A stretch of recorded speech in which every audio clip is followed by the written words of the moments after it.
Hi everyone, my name is Phil and welcome to Phil Does 3D. I'm a multimedia and 3D artist and I stream live on Twitch on Mondays and Tuesdays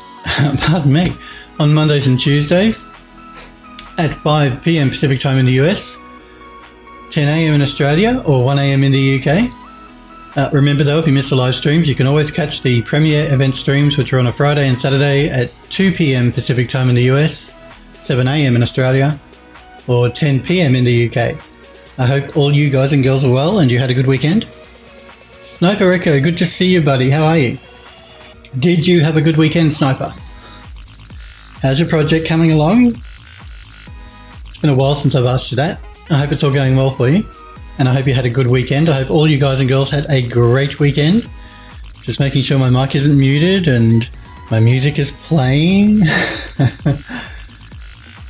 Yes, I had a good weekend, did a bit of work, had to do some work for the studio over the weekend, but aside from that, not a bad weekend. Finished watching the Westworld series, Season 2 of Westworld, which was very good. I hope they do a Season 3. I think they're doing a Season 3. I don't know where they're going to take the story now, but yeah. So that's, I think that's all I really got up to over the weekend apart from work. Yeah, pretty much. So what are we doing? We're going to continue working on our Art Deco building. We're making a cinematic in the Unreal Engine 4.19.2. Last week we set up some cameras at the very beginning of the cinematic with the main gate. And now we're going to continue moving down the garden path. So if you guys follow my Twitter page, at Phil Does 3D, you would have seen that I posted one of the camera shots into Twitter. Twitter really mangles video. It's terrible. You doing good, Sniper? Good to hear. No, yeah, I'm well. I'm well. Yep. Studio's starting to get a bit busy again, but hey, that's life, isn't it? But aside from that, no, I'm good. I'm good. It's all good. Yeah, Twitter. Twitter really mangles video. When you upload your video, the compression on it is just terrible.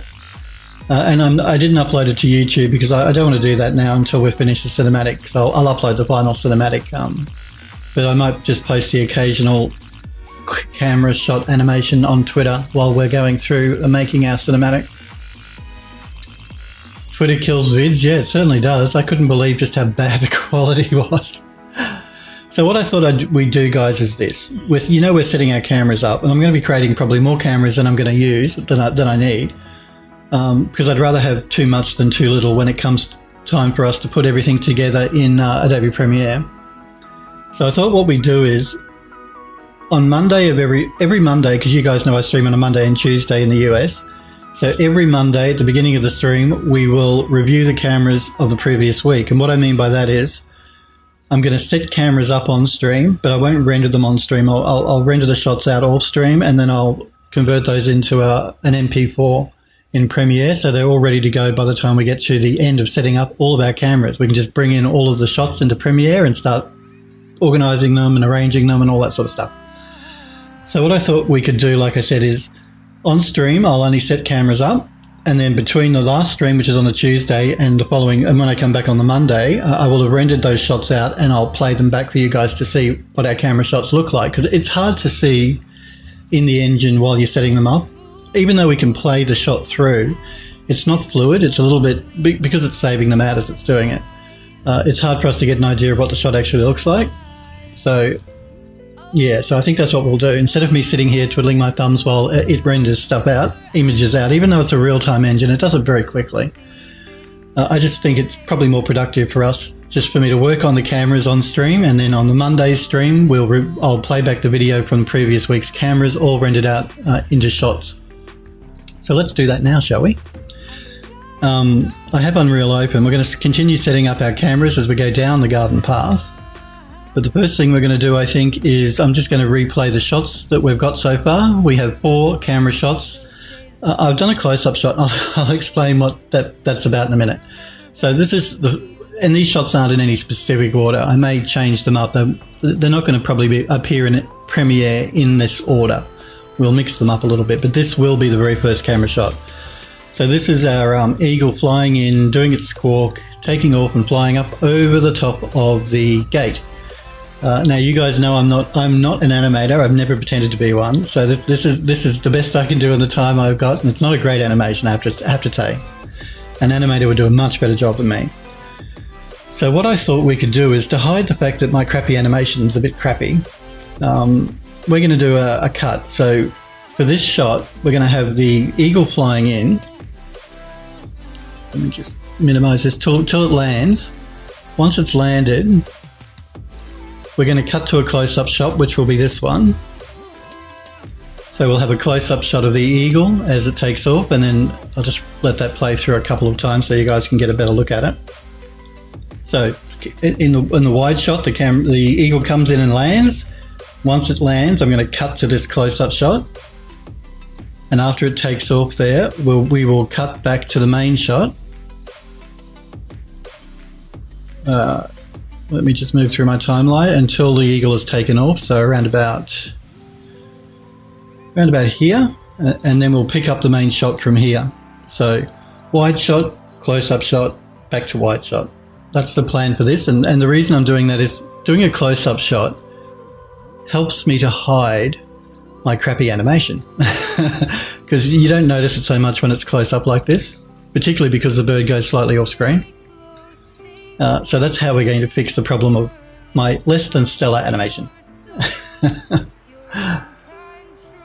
We may do a similar thing for some other parts of the fly through as we're working our way down with our cameras. I'll see what might look cool for a close-up shot.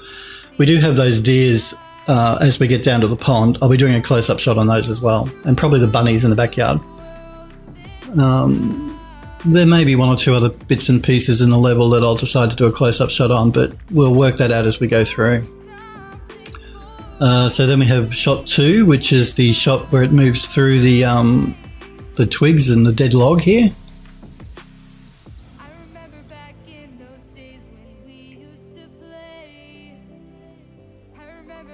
Always remember too, guys, if you have any questions or anything you're not sure about, please feel free to pop into chat and ask me. If I can help, I'm happy to try.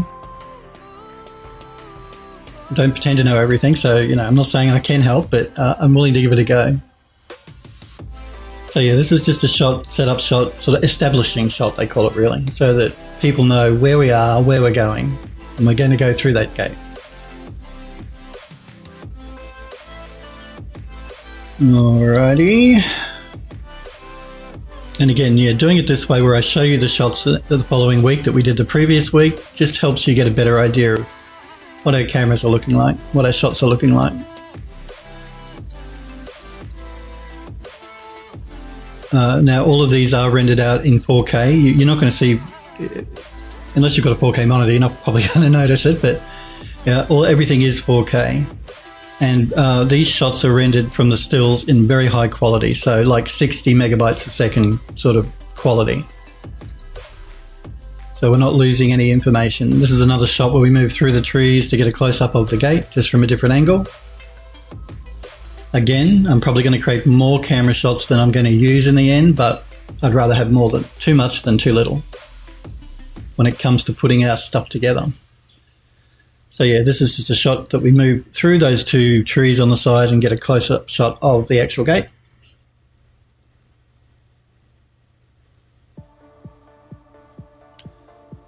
And then we're going to move through to our last shot, which is the one that I posted to Twitter, but this will be a much high quality version of it because Twitter really mangles video quality. Again, I'll just let that play through a couple of times. We are, of course, setting up every shot to have about a 10-second length. 10 seconds is really long for a shot in a cinematic usually. Normally, cinematic shots go for maybe 3-6 seconds. I'm doing 10 so we have enough of a buffer if I do want to cut it back at any stage. I've got that extra room. Again, gets back to having rather have more than too much than too little, and we can cut it back if it's too long for a sequence. So in this shot, we've finally moved within the gate, and now we're going to start setting up our cameras within the gate going down the garden path. That's the plan. All right. let's jump straight into Unreal, I think. Again, I'm setting up, when I work with the cinematics in Unreal, I have the cinematic camera here on the left and I have my perspective view on the right. A lot of people will work just with one viewport and switch between turning the cameras on and off. I don't like doing that because you can forget to turn the camera off and you can move in your scene and that will move the camera, and well, then you've got to undo it all and it's annoying. Doing it this way, you can keep your camera turned on in the cinematics view here and still work in the perspective view here. I mean, remember, you can always full screen the perspective if you want to work that way as well, and still keep your cinematic view here. And this is the preferred way that Epic Games suggest you work as well. All right, we have a clean shot folder here. I've got shot 5 with nothing in it. We're inside the gate, and I think the first thing we're going to do is we're going to create, we'll create a camera rail rig, I think. So not the crane, we want the rail. I'm just going to move my camera up here.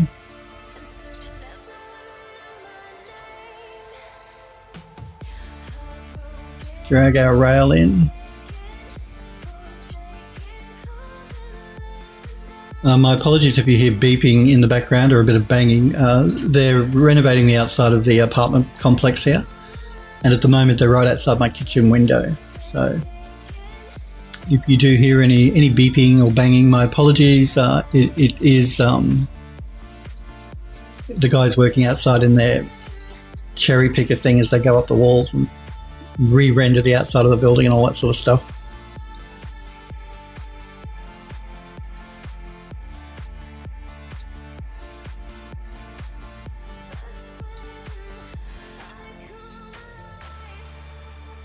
I'm just dragging a few points out here for our camera rail.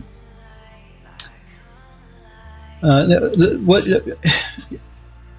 you might be sort of, I found the best way to create a good camera shot or to get an idea of how you want the camera shot to look is to go into your perspective viewport. So ignore your cinematic viewport for a moment. Sort of move around the viewport, get into different angles that you think might be cool, and then move the mouse in the viewport to sort of simulate how you might want a camera to go. That's sort of how I find the best way to set up an interesting camera shot is just to move around in the viewport, find an interesting angle, and then sort of work out how you want your camera to move. Okay. Where's my rail? There it is. Let's move you out. I might just do one more here. I do this just by selecting the point at the end here of the rail, holding down the Alt key and then dragging. That creates a new point for you to drag out from that you can move around with, keeping and still keep this sort of, that's how you sort of change the shape of the camera rail rig. I might move that in a little bit.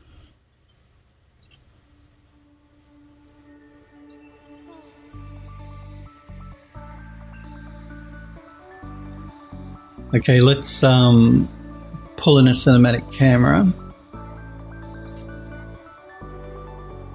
And I want to attach that to that rail rig we just made.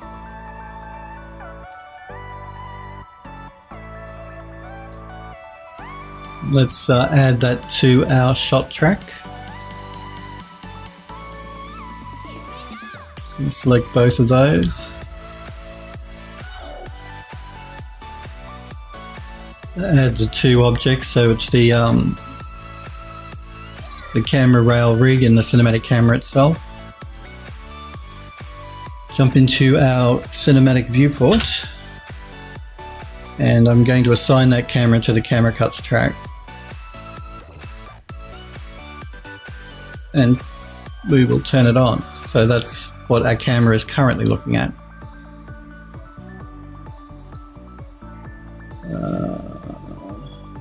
Make sure I get the right one here.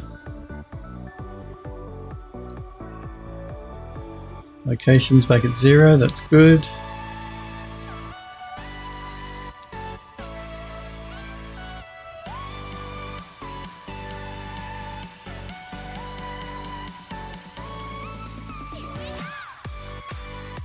Just going to turn that off for a moment.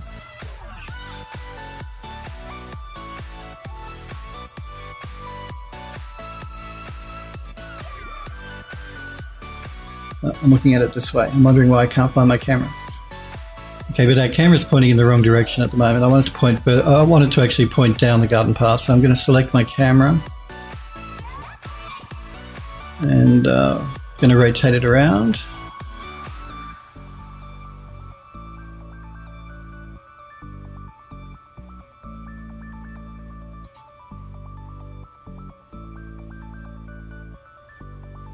Again, I'm just going to select this viewport and turn my camera on. There we go.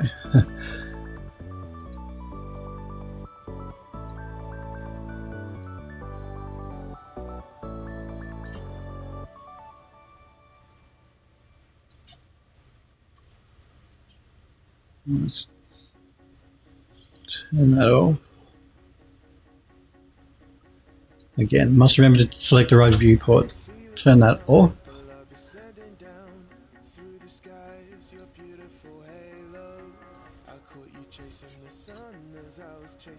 Sniper says, have been asked to consider making my short promo vid into a short film by a company in LA. Well, that sounds exciting, Sniper Echo. That's really cool. So they've asked you to make your short promo video into a short film. Where is your promo video? Or haven't you released it publicly? I don't recall seeing your promo video.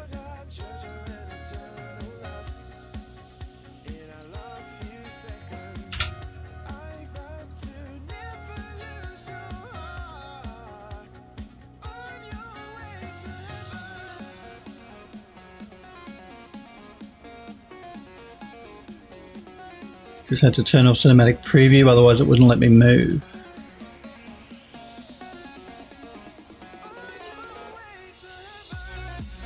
But that sounds incredibly exciting, Sniper Echo.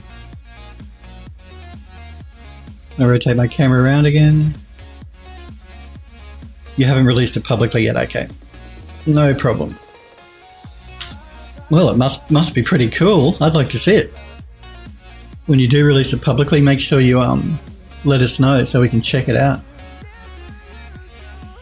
But that's really good news, Sniper.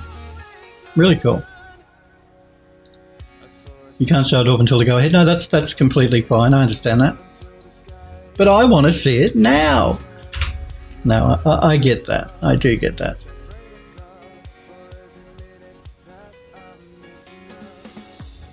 Companies don't like you showing stuff off too early. Alrighty. I'm just looking in my perspective. This is our camera viewport, what it's seeing at the moment. What I want to do, I think, is I want to select the rail. I may move it in a little bit. Again, I'm looking in my cinematic viewport over here as I move it in my perspective over here. So I can see what the camera is seeing.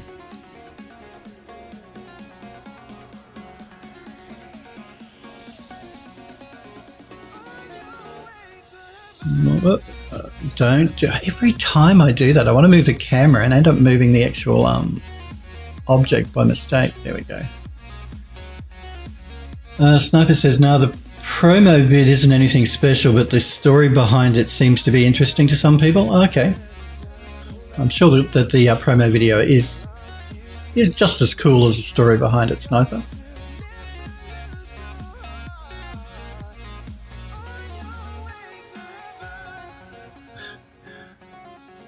I need to get my camera into a position here that I like.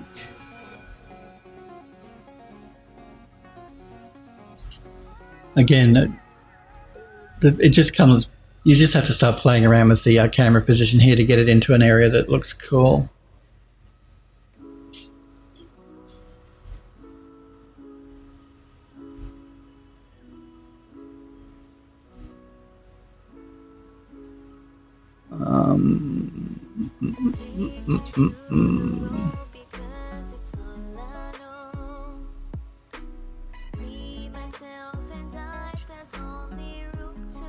It's really good with shots too. If you sort of obscure the final view a little bit, it helps when the camera moves to add more interest, because half of the screen at the moment, as you can see in here, is obscured by this monsteria actually. And I must remember too, I do want to change the focal point of the camera, so.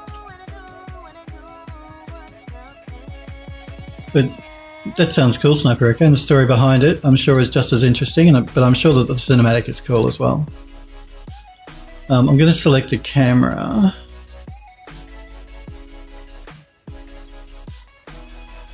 And it defaults to a 20.25mm camera, which is fine, but I like a bit of a wider angled shot. I like it to look wider. So I'm going to change the sensor height to 18mm.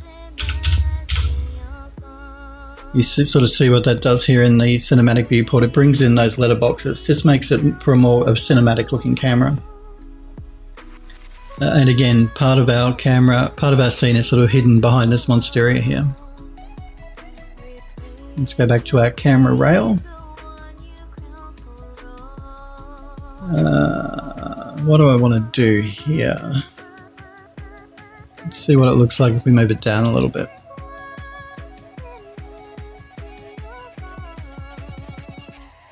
We'll move it up a little bit. No, we'll move it down. We'll move it in a little bit. Maybe like that. So our path is partially hidden. We're at 0 in our time range. We are making a 10-second video. 0. I think what we're going to do,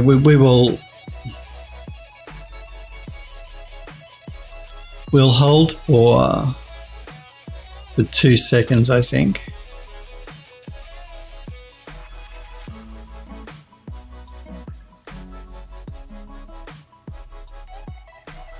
Let me just look through my properties here for a sec.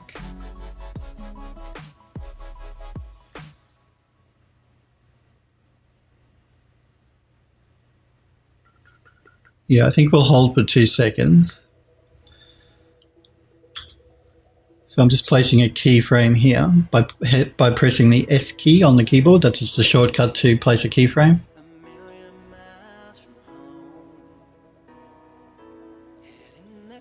We'll move through to 2 seconds.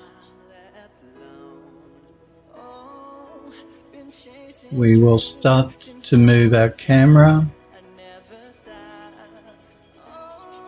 Just let me undo that. I want to hold for 2 seconds, so I need to place another key here to tell the camera we are waiting for 2 seconds. And then we're going to go up to about 7 seconds. Now we'll move our camera along the rail.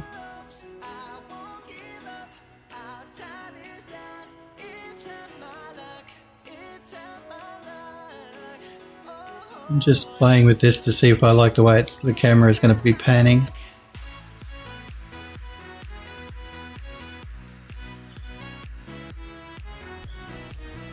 That's not too bad. Again, we'll place a keyframe here. And we're going to hold for 2 seconds. So we've got a 2 second hold, a movement, and then a 2 second hold. Okay, you see what I must remember to add a keyframe here within the rail control. So back to 0. Add the keyframe. Up to 2 seconds.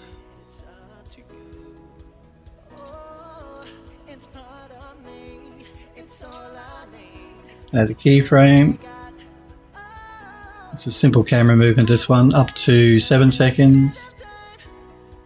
And here we're going to go all the way to the end of the rail, so 1. Add a keyframe. And then it stays there for about 2 seconds. So if we look in our cinematic viewport on the left here, we hold for 2 seconds. Our camera pans across the path, and then we hold for 2 seconds. Sniper says, I'm not good at animating people at all. It's not an easy thing to do. No, it's not. You know, you can get, and they're free. There are places on the internet you can download standard animation, walk cycles, run cycles, jump cycles, sitting cycles, all that sort of stuff. And now I know you use Blender, but I'd be surprised if there wasn't a way to import one of these pre-made animations into your character once it's skinned, once it's rigged. I know in Max you can. Yeah, so you can download these, and like I said, they're free. You can download these stock sort of animations. I guess it depends on what you need your character to animate to do. But there's a lot online for people characters. Not a lot for animals, but a lot for people. If there had been one for animals, I would have used it for my eagle, for sure. I'm just going to put this on repeat here and get it to play through the animation in our viewport here. So we hold for 2 seconds, we pan across. Custom anims is hard. They are hard. Tell me about it, Sniper Echo. Well, you guys have seen that eagle of mine. They're really hard. That's why, you know, animation is an art and science all to itself.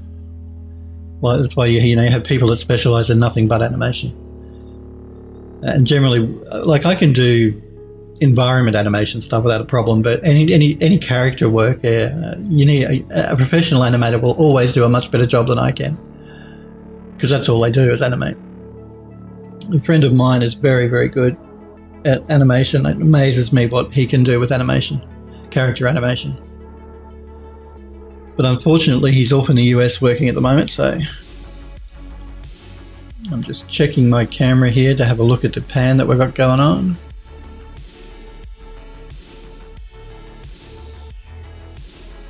That's okay, but I think as we pan our camera across our path, it might be more interesting if we start to move the camera up, angle the camera up a little bit. So let's have a look at that. So we can keep our camera facing forward while we're half hidden behind the monsteria for 2 seconds. But as we start to move out here and get to the end of our, actually not to the end. At the end I want to keep it forward as well, but maybe from 2 seconds to about the middle of that movement, we can just want to check the rotation here. Go back to our 2 second mark for our camera. So what I've done here is I've selected the actual camera itself, as you can see here in the perspective. Under the transform rotation, I'm going to set a keyframe to keep the camera at that position for that 2 second hold. No problem, Sniper. When we get back up to the 7 second mark, again, I'm going to add a keyframe to keep our camera back in that position, but around the middle,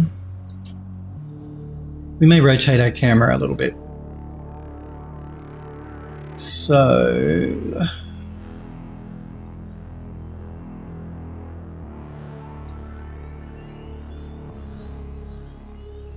where is my camera? There it is.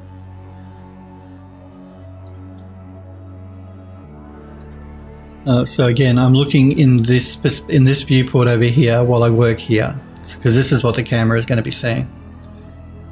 Just going to rotate it up a little bit.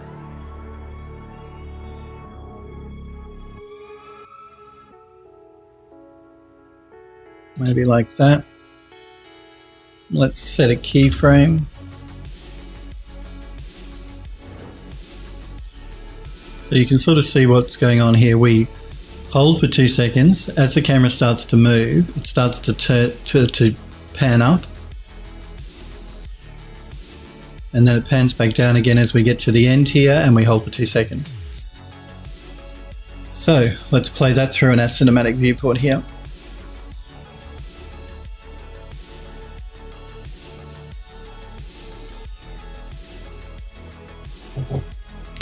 And I think the other thing I want to do as it moves to the end of the animation here, So again, we hold for 2 seconds, the camera facing forward. As the camera starts to move, it starts to pan up as it moves across. And then we get to the end of the cycle here where it holds for 2 seconds. But when it gets to here, I think I want the camera to rotate a little bit as well. So back in my perspective viewport, I don't want it to do that. Don't do that. There we go. I'm going to get over near the camera. And here I think I want to rotate the camera around a little bit. So it's sort of pointing more out towards the path as opposed to onto that bush there.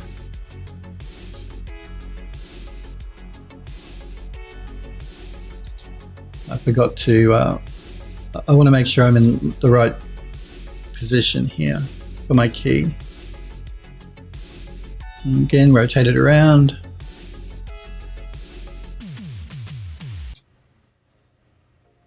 I may even rotate it up a little bit.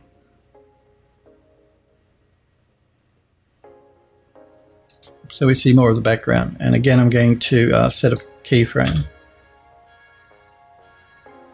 I'm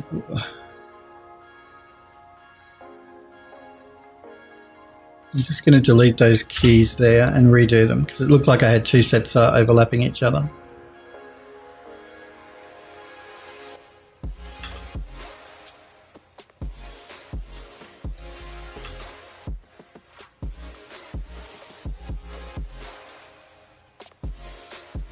Scrub back through our timeline. Hold for 2 seconds.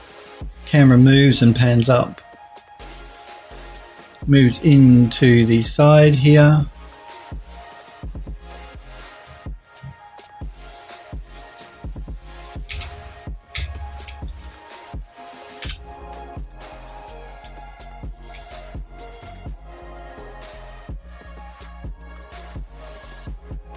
I'm just wondering whether I should do it on this keyframe or do it a little bit later. So we have our hold. We have our movement with our pan up. We get to here, and I think maybe around about the 8-second mark, we might rotate the camera a little bit.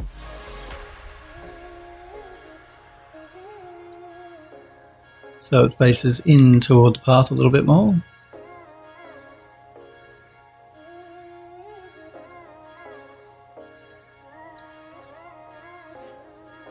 I may rotate it down a little bit more.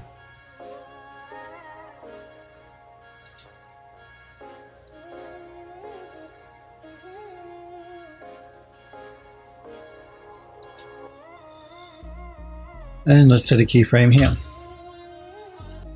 I'm just going to play that through in the viewport here and see what it looks like. So again, we're looking at the cinematic viewport on the left here. So we hold, we pan up as we move across. As we come into here, we rotate our camera around a little bit. That's a very quick rotation actually. So what I'm going to do is select my keys, stop, pause. There we go. Select my keys. And I'm going to move them down a little bit here.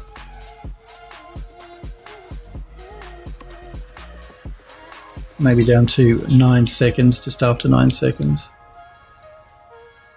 And let's play that through again. Hold for 2 seconds, move our camera across and pan our camera up. As we come to the other side of the path, our camera will turn to look at our sparkly fireflies over in the corner here, in the background.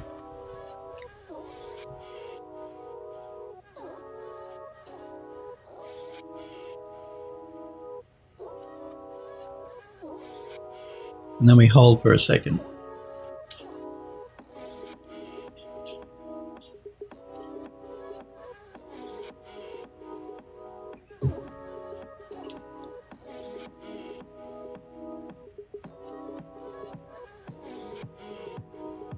And that's all cool.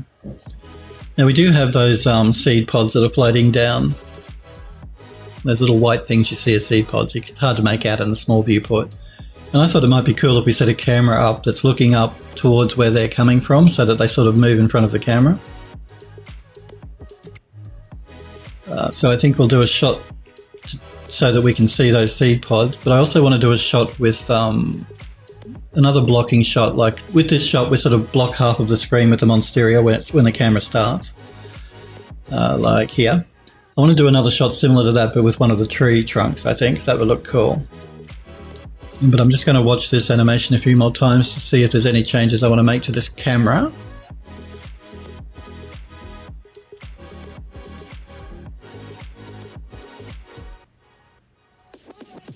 Hold for 2 seconds, move, pan up. As it moves into the corner. Yeah, there's something just I don't quite like here. I mean, hold for 2 seconds, move our camera, that's all good. I like all of that.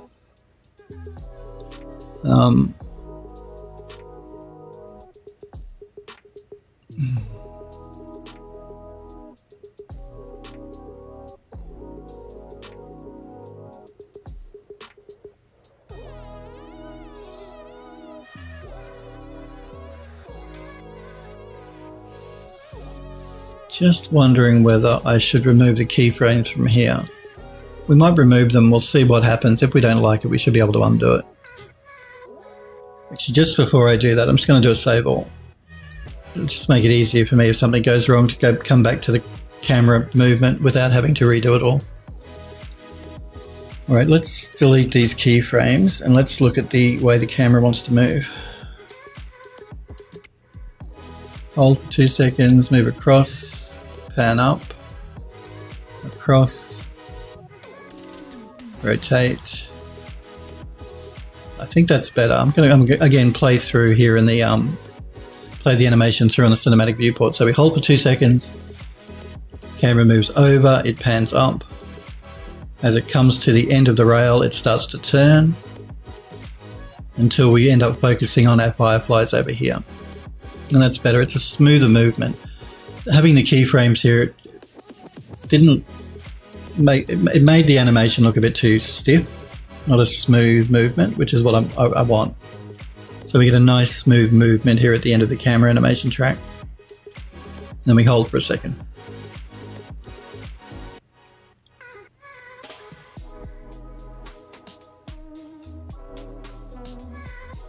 OBS seems to be holding up today. Twitch must have fixed all their problems. Sorry about last week, guys, with the problems we were having. I think it was on Twitch's servers end, and because they're making alterations but on the back end of their servers, so it always causes some problems. But today looks good. All in the green in OBS, that's what I like to say. You can see our camera moving over on the right-hand side in the perspective viewport.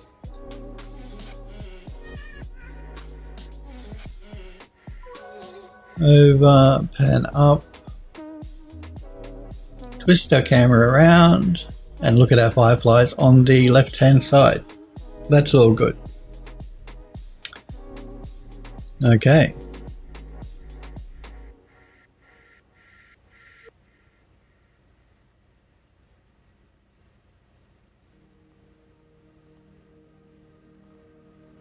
Yes, that's all good. Let's do a save all and we'll move on to another camera.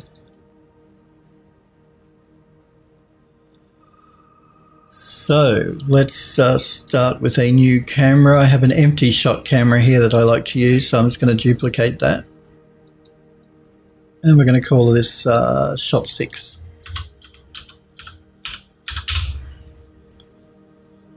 Open it up. Nice empty camera.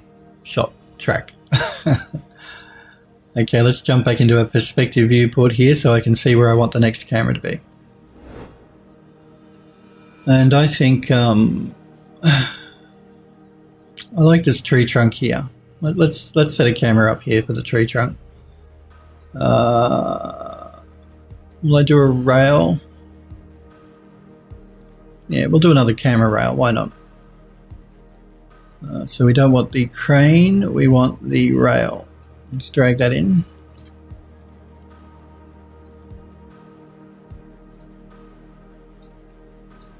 Move it sort of behind the tree trunk here a bit.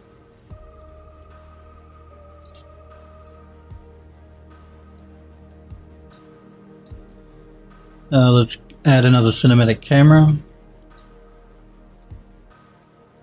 And let's attach it to that rail.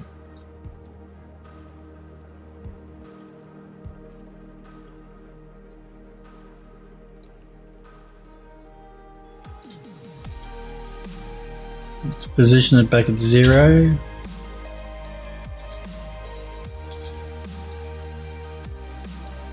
And let's have a look here.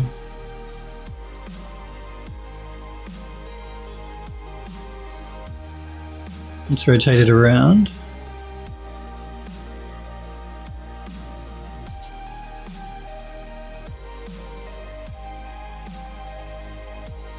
Again, I'm going to come up in the perspective viewport here so I can extend my rail a bit.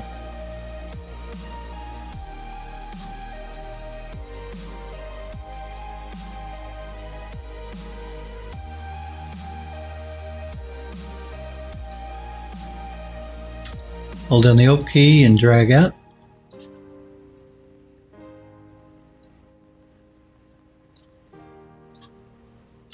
Hold the Alt and drag out again.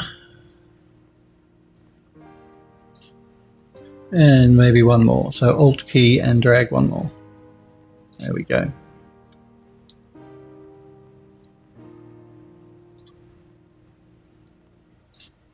Let's add that camera and that camera rail rig. No, it's this one and this one.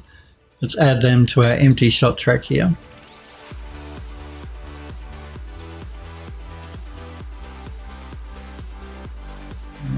Alright.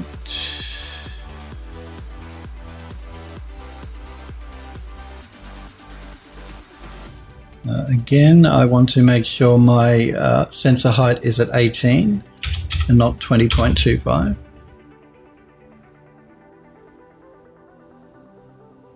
Select my cinematic viewport.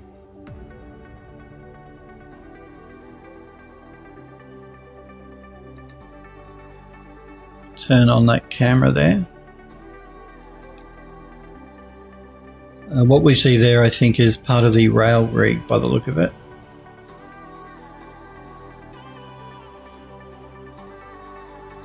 Yeah, looks like our camera might be sitting just a little bit too low, so I'm just going to move it up. There we go, just so the rail rig isn't in the way. Hey Galen, good to see you, buddy. How are you? Did you have a good weekend? It's good to see you, Galen, and I hope you're well. And I hope you had a great weekend. I hope all you guys and girls had a great weekend. Yeah, so I've just moved the camera up above the rail so we can see what's going on. The reason that's happened is because I have the rail sitting above the ground. That's why the camera needs to be moved up. You're doing good, just coping with the heat. Oh, I'm glad it's on your side of the planet, not mine. It's winter here and I love winter. Love it. Love it. So nice and cool. Actually, I meant to ask Sniper Echo if he's been feeling the heat, because they've been reporting on the news here that the UK and Scotland, I know Sniper's an island, but it's all around there, have been going through a heat wave. They were showing a story where a news reporter was saying that they've never experienced as hot as it is, and it got to like, I think, 32 or 34 degrees Celsius in the UK. But they described that as a major heat wave and people panicking, and that's nothing. I mean, you know, in summer here it gets to 45 degrees Celsius. I mean, talk to me when it's 45 degrees Celsius, 32 degrees Celsius. Come on, that's just an ordinary day in Australia during summer. Android Lust, it's good to see you, Android Lust. How are you? I hope you're well. I hope you had a great weekend. Did you get up to anything interesting? It is good to see you, Android Lust. I was just telling Sniper at the beginning of the stream that I had to do some work over the weekend for the studio, but I did manage to finish watching Season 2 of Westworld, and it was very good. Very good. Enjoyed it very much. Yeah, so heat waves at 32 degrees. Come on, UK. Talk to me, like I said, when it gets to 45 degrees, then you're in a heat wave. But no, it's nice and cool here in Melbourne at the moment. I think it's outside, it's about 11 degrees Celsius. And that's what I like. I like that. Nice and cool. Now I've got to work out where I want to position this camera. And I think, again, I'm using my perspective viewport here to sort of work out how I want to place my cameras. Johan, good to see you, Johan. I hope you're well, and I hope you had a great weekend as well. Someone says Westworld. Yes, I love Westworld. I love it. Great TV show. And I was saying I just finished watching season 2 finale over the weekend. Because I like to wait. I waited until they got to like 3/4 of the way through the series before I started watching it, because I don't like waiting. I want to watch them all one after the other sort of thing. So I purposefully waited until they were at like, 3/4 of the way into the season before I started watching them. Because I like to binge watch. That's Netflix's fault. It got me into the habit of binge watching on Netflix. Not that Westworld is on Netflix, it's not, but I have cable TV and it's on that. But yeah, the last episode was very exciting. I'll be interested to see where they go for season 3. I'm assuming they're going to make season 3. I hope they do. Andrew Luss says, went out of state for the week for something 3D related. It was fun. Well, that's good to hear. Particularly if it was 3D. If it was 3D related, how could it not be fun? You guys know how much I love my 3D. I'm sure you guys do too, or you wouldn't watch me. So that's cool. Andrew Dust. Galen says, patience is a virtue, And Johan says, yeah, season 2 had its ups and downs for me. I think season 1, actually, I have to agree with you. I do think season 1 was better as well. Not that season 2 was bad, but I enjoyed season 1, I think, a bit more. It was more varied, if that's what the word I'm looking for. The more interesting story. With season 2, basically, we won't go into it in case somebody hasn't watched it and they want to watch it. But yeah, but I agree. I think I enjoyed season 2, but I like season 1 better. Are they making season 3? Because I just can't see where they can take the story really after the end of season 2. I mean, I guess they're reopening the Westworld, so maybe they can pick it up there. I don't know. Hopefully I'm pretty sure they'll be making season 3. It's been incredibly popular, Westworld. Galen says, Phil, you might want to check out Pretzel's website for some updated requirements for accreditation requirements. Okay, I'll check that out, Galen. I know that 99 Lives, which is what you hear playing in the background at the moment, I think Pretzel Rock sort of bought that company and they incorporated them both together. So are there new requirements, Galen, now?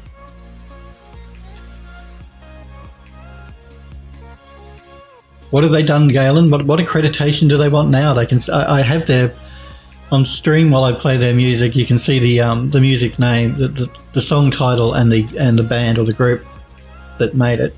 I can't see what much more they could want from me, but I'll check it out. I don't want to play. I know that there's an extension on Twitch for Pretzel Rocks that allows you to play their music, but I don't want to install that extension because I like to play it from my local hard drive, so it shows up in my little graphic there on the bottom right hand side. But I'll look into it again. I wish they'd stop changing their accreditation. It's very annoying. Very annoying. I do know that some streamers were hit with takedown notices a few weeks ago on Twitch because of playing copyright music. They were playing like top 40 sort of stuff or standard music. So yeah, they got their stream taken down and they were banned for 24 hours, some streamers. And then the company that did it came out saying it was a mistake, but I don't know. Maybe it was a mistake. Of course, as a streamer, you really should not be playing copyright music on your stream. It's copyright. And trust me, I've had to send more DMCA or DCMA notices this week for stuff that I'm finding online for people using my work illegally. It's annoying. The copyright owner doesn't like it, and I don't like it having my work used when it shouldn't be used. So my design work, that is, not music. I don't make music.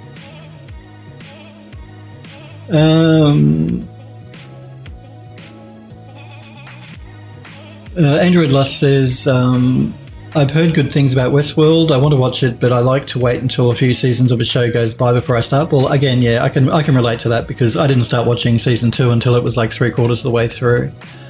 So I get where you're coming from. It's nice to have a couple of seasons already under the, ready to go to watch, particularly if you like to binge watch like I do. Actually, that's the other thing I watched. I watched the season final of The Expanse as well. That was really cool. I love that science fiction show so much. So, yep. Westworld is cool. The Expanse is cool. I can't wait for season 4 of The Expanse now that Amazon have decided to pick it up after they cancelled it on the Sci-Fi Channel. Why you cancel a show that rates really well is beyond me. The Expanse we're talking about. So I'm glad to see that's coming back. Thank you, Jeff Bezos from Amazon, for picking that up for Amazon Video. And if you're a Twitch Prime member or a Twitch Prime or Prime member on Amazon, you of course got access to Amazon Video. So if you want to watch it, you'll be able to watch it on Amazon Video. Not that I'm here to plug Mr. Bezos's businesses, I'm not. Johan says, I think they are, but not sure. I did hear that they were having concerns on the cost. Apparently it costs a buttload to make that show. I was wondering that actually as I was watching it, because I can imagine it would cost an enormous amount of money to make Westworld, with the set design, costume design, CG. It would cost a fortune. I'd be interested to know how much they actually do cost to produce those series for Westworld. So it doesn't surprise me that it costs them a lot of money. I know there's a show on Amazon Video called American Gods. That's another really, really good show. It's a little bit out there, a little bit strange. Worth watching though. So if you are an Amazon Video person, if you have access to it, you should watch American Gods, that series. That's very good too. I know that costs a fortune to make as well. That's why the first director was, I think, fired, because they want it made cheaper, and the first director refused. So, but I'm waiting for season 2 of that show as well, because the story is really interesting. It's a really good show, really good series, and that's exclusive to Amazon Video though. American Gods, that I'm aware of. I think it's only on Amazon Video. Galen says there's a requirement to have an in-chat accreditation.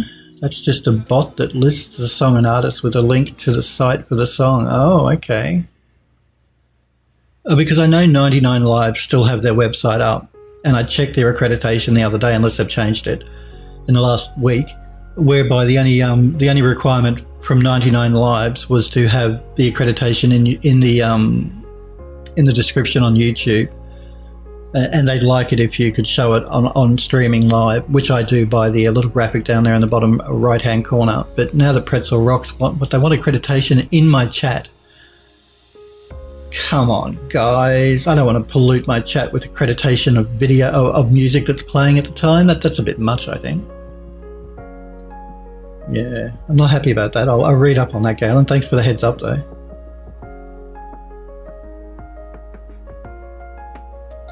I mean, I get that. I have no problem with giving accreditation to the artists that make the music. I mean, they make the music. That's perfectly cool and fine.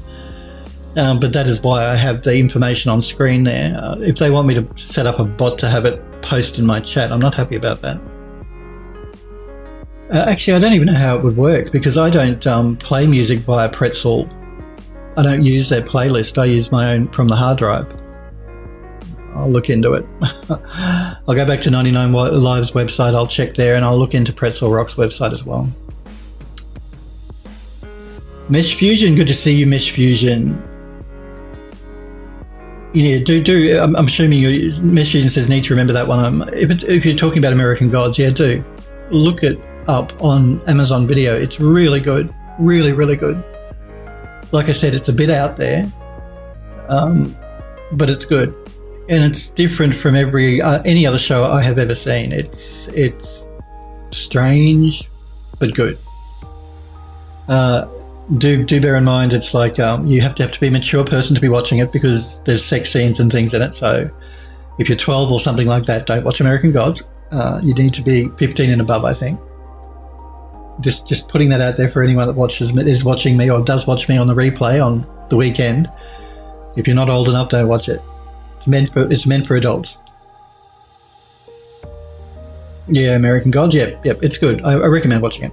Galen says, yeah, I think since you are using 99 Lives, it might be a grandfather thing where you are exempt since you have a license from 99 Lives. I do.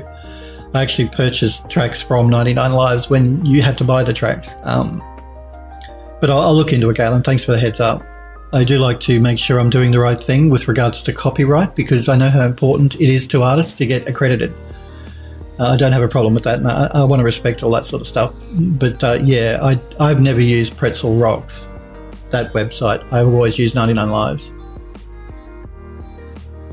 Miss Fusion says, I'm in my 30s with the mentality of a 12-year-old, so not sure if you qualify. I think you'll be fine. So long as you're an adult and you can get...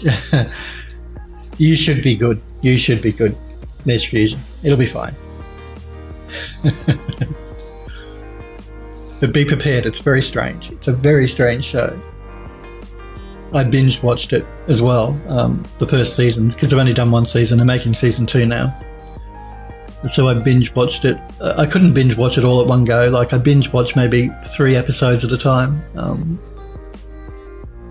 And I'm glad I waited until the whole season was done before I started watching it, because once you start watching it, you can't stop. Really, it's really interesting and really good. It's based on a series of books, of course, as well. Just like The Expanse is based on books. So, it's a good story.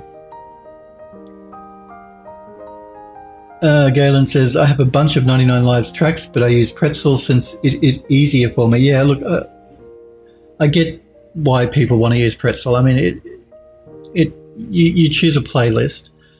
You don't have to worry about downloading music to your computer because you're just playing it, streaming it as live.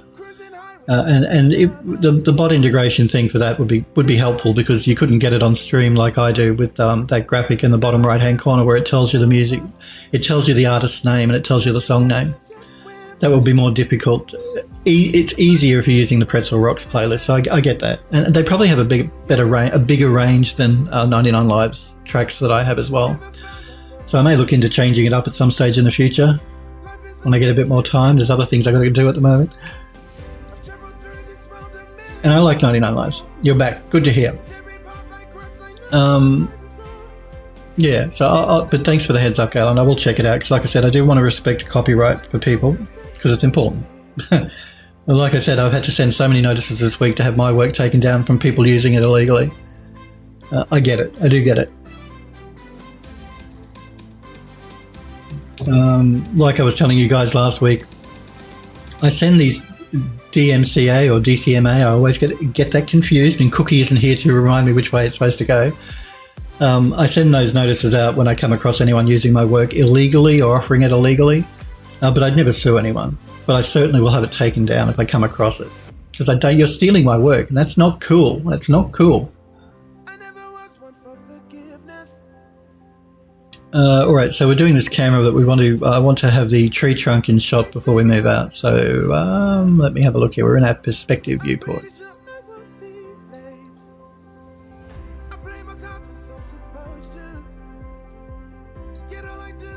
There's my camera. I'm thinking, where's my camera? There's my camera. I'm going to select the camera rail if I can. If I can. No, I can't there. All right. We'll do it by hand. Close all you down. Got to work out which rail it is. Rail 6 is the one I want. That's the one I want. I'm looking in my cinematic viewport here on the left, and as I move it here in the right. I still want to work out where I want to position my camera here.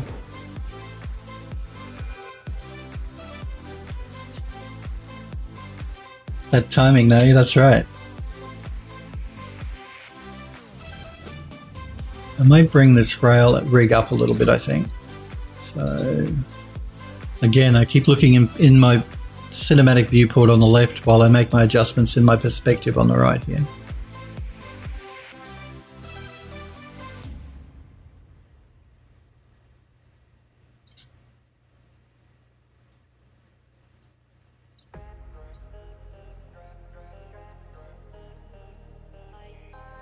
Gee, Nightbot is spamming my links again. But there you go, Nightbot just reminded me. Remember, if you are watching me and you want to join the Phil Does 3D Discord server, type !Discord in Twitch chat at any time, whether I'm live or not live. It will give you an invite link to join the Discord server. There's a good group of guys and girls there, Phildos. Everybody's very friendly, very helpful. There's a gallery section where you can show up your work, and if you like, I can show it on stream when I'm streaming at some stage. If you like, that is. If you're not comfortable with that, then I won't. You just let me know.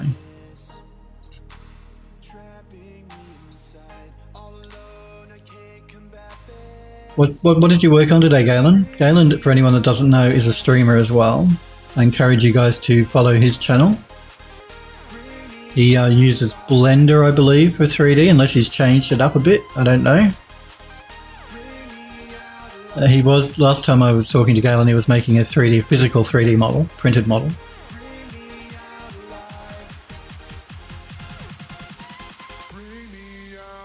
What are you working on, Galen? What are you making? Are you doing Android, Lust? Hey, good to see you. Are you doing 3D printing still, or are you doing 3D? Just curious. I'm just trying to get a position for my camera here that I like.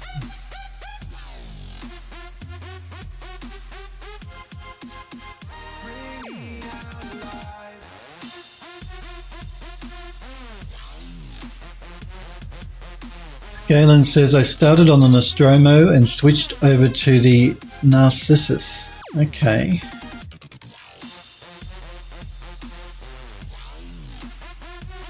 So are you 3D modeling it in a 3D program and then printing it out? What are your streams? What are you doing on stream at the moment? Again, I'm just curious, and to throw it out there for anyone that may want to watch you work. And I do encourage you guys and girls to watch Galen and to follow his stream. We all support each other, all us 3D artists. We have to, because nobody else will support us. Talking about Twitch here. Twitch seem to forget the creative section a bit sometimes. But I'm sure they're doing their best. And you guys at Twitch know I love you. You know I love you. I love all you guys and girls.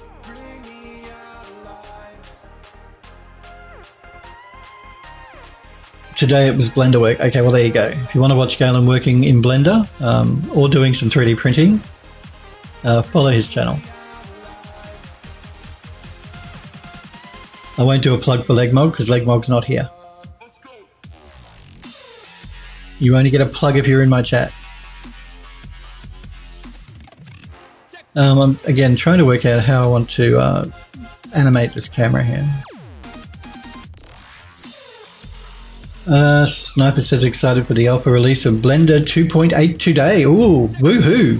Blender 2.8 being released today. Actually, didn't you guys say that there was a lot of new features and stuff in the new version?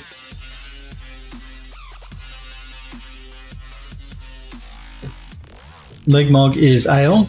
You mean ill? Maybe? Sniper? Or ALE, maybe? I'm not sure. Legmog is always here, I meant. Oh, okay. He's not here today, though. He's not here today, so he gets no plug. If you want to follow Legmog, guys, follow him as well. You can see his spelling of his name there in chat. He's another 3D guy who uses Cinema 4D. And I do want to throw out while we're throwing out plugs for people, Kiori as well, Kiory. He's another 3D guy. I haven't seen him streaming for a while. Maybe he's just got a lot of stuff on at the moment, or maybe he's been streaming and I just haven't. I've missed him. Like I miss Galen because Galen streams when it's like early hours of the morning for me and I'm in bed asleep. Kiori might be doing the same thing as well. But you should check him out. He uses Max. So if you want a range of people to watch doing 3D, whether from Blender, Cinema 4D, 3D Studio Max, you're covered on Twitch. Mesh Fusion says, even though I won't be able to jump into it for a few days. Sniper says, yeah, been using 2.8 for about a month now. Nearly every day. How come you get early access to it, Sniper? Are you special? Did they give you special early access to the new version of Blender?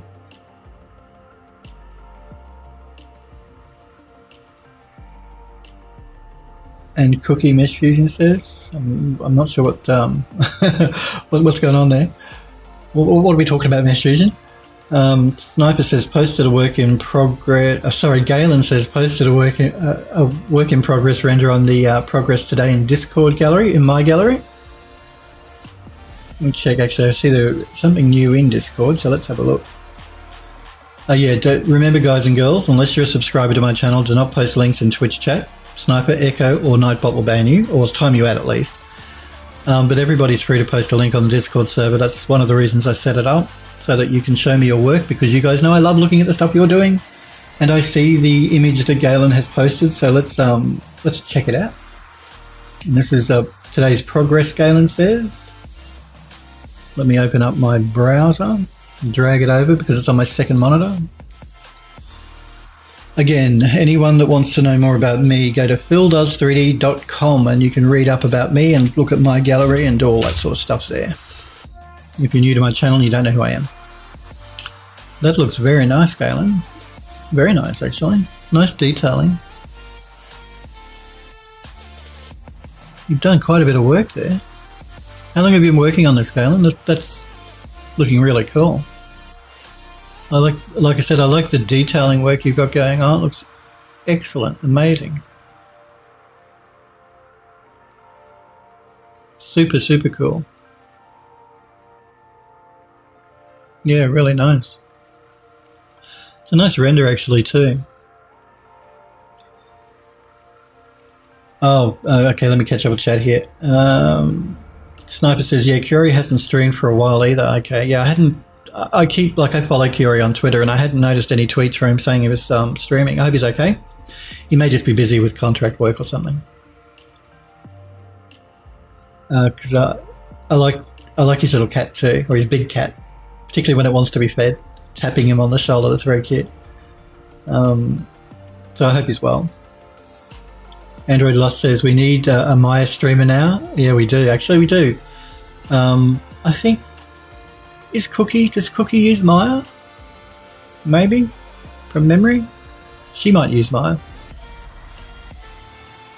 I'm not sure how often she streams or if she streams at all. I may be getting confused with somebody else. I'm pretty sure Cookie does stream occasionally. I know Cookie does a lot of programming sort of work. Galen says anyone can download the experimental daily builds. Oh, okay. Here I thought Sniper Echo was being extra special because he got these. He got a build a bit early, which companies do, by the way.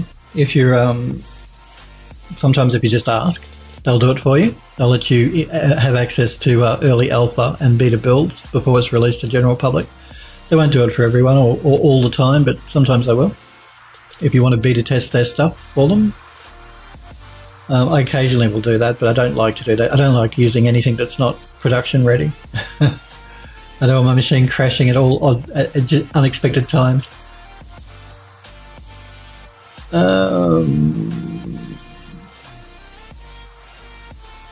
No, Sniper says everyone gets access to every dev build. Mesh Fusion says I have used 2.8 and Cookie streams. Yeah, I thought she did. I thought she streamed. I did check out her channel and I saw that she was doing, I think, programming work on her streams.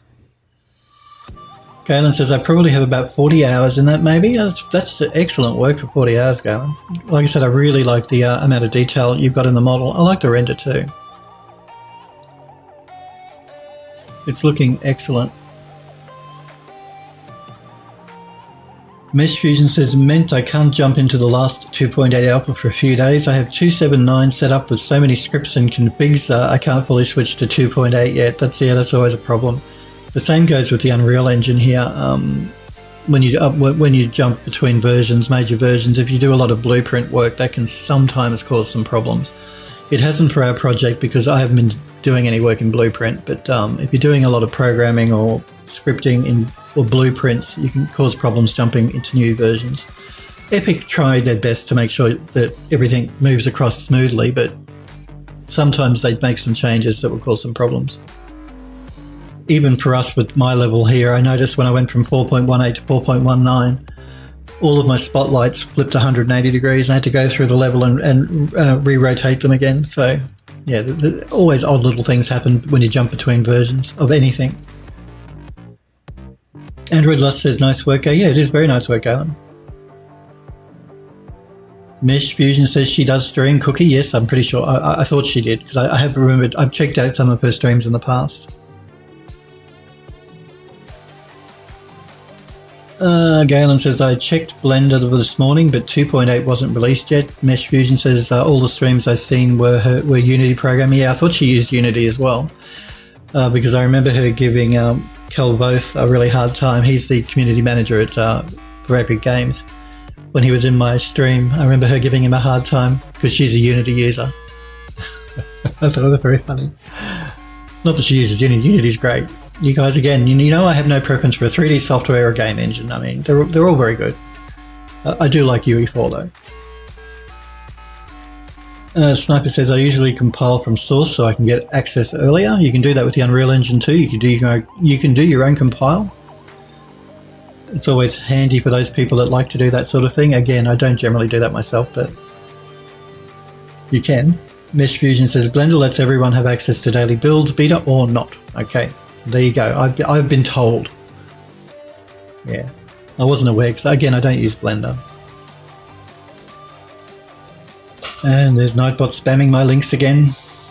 Galen says, I could model in Maya, but prefer using free software anyone has access to. Well, but there's no difference between them anymore. They're all very good. I've said to you guys all along, every piece of 3D software is quite capable now. So you don't have to spend any money to do 3D because Blender is completely free, and Blender is very good. Now, again, I don't use it because in my daily grind at work, I use Max. The studio wants us to use Max, and that means that I have a license the studio have bought me for Max at home. That's the reason I use Max. If I had to buy 3D software myself, I'd probably buy Max because I like it so much, but Blender is completely free, and I'd certainly consider that. Johan says 2.8 is an alpha now. I'm not going to be the main download on this page, I don't think. No, don't post links in Twitch chat unless you're a sub, Johan. You'll get timed out. But you can certainly, if you want to post a link in Discord, go right ahead. Hopefully they've fixed YouTube banning their videos, the Blender Foundation. Hopefully that's all good and sorted out now for them. It was a few weeks ago. Smurfberry Barbecue, good to see you, Smurfberry. Smurfberry in the emotes. I hope you had a good weekend, Smurfberry Barbecue. We're just looking at a ship here that Galen is modelling at the moment on screen. Mesh Fusion says, still got quick experimental builds. Smurfberry says, Maya's a hoe. Sniper says, people keep telling me Blender 2.8 looks a lot like Maya now. There you go. They're all starting to merge, I think, into one, which is good because it means that you can jump between them and you won't be completely lost. Mesh Fusion says it kind of does in a way. Sniper, not exactly. And Sniper says, I know it can't be a bad thing. Smurfberry says, take your hot weather back. No, you can keep it. You guys can keep my hot weather. I love my cold weather here at the moment. I hate the hot weather. You guys know how much I hate the hot weather. There's a few of you have popped in since I started the stream, so I'm just going to replay the cameras we did and explain what we're doing. So what I'm going to be doing on stream is I'm going to be setting the camera animations up. I'm not going to render them on stream because it's boring for you guys to watch me sit here twiddle my thumbs while the program saves out the images. So what I'm going to do is I'm going to set the cameras up live on stream, and then between Tuesday and Monday's next stream, I'll render the cameras out and save them out as a video shot. So on Mondays when I come back, I'll play back last week's cameras rendered out so you guys can see what they look like. So I'm going to do that. I'm just going to play back the cameras we created last week just for you guys that just popped in. Just for you guys. So we'll start with the main shot. The main shot again is the one with the eagle landing. With my very, very poor animation here of the eagle. Again, I'm not an animator. Don't yell at me. I know it looks... Don't you laugh. I know my animation work is not great. But like I was explaining at the beginning of the stream, I'm going to hide my bad animation. I'm going to do that by having a close-up shot. So we're going to have a shot here, our opening shot, where the eagle flies in and lands down here on the tree trunk. After it does that, I'm going to switch over to a close-up shot of the eagle, like this. And that, because the eagle flies off screen here, it hides some of my bad animation. It's the reason I'm doing this close-up shot. It's to hide bad animation. So we're going to do a close-up shot of the eagle, and then we're going to cut back to the main camera after the eagle has taken off. So we'll probably pick it up from about here, and I'll play the animation back after the close-up from here. And that will help hide my bad animation. But yes, that's the reason I'm doing a close-up shot here. Then the Blender Foundation is back on YouTube, Galen says. Good to hear.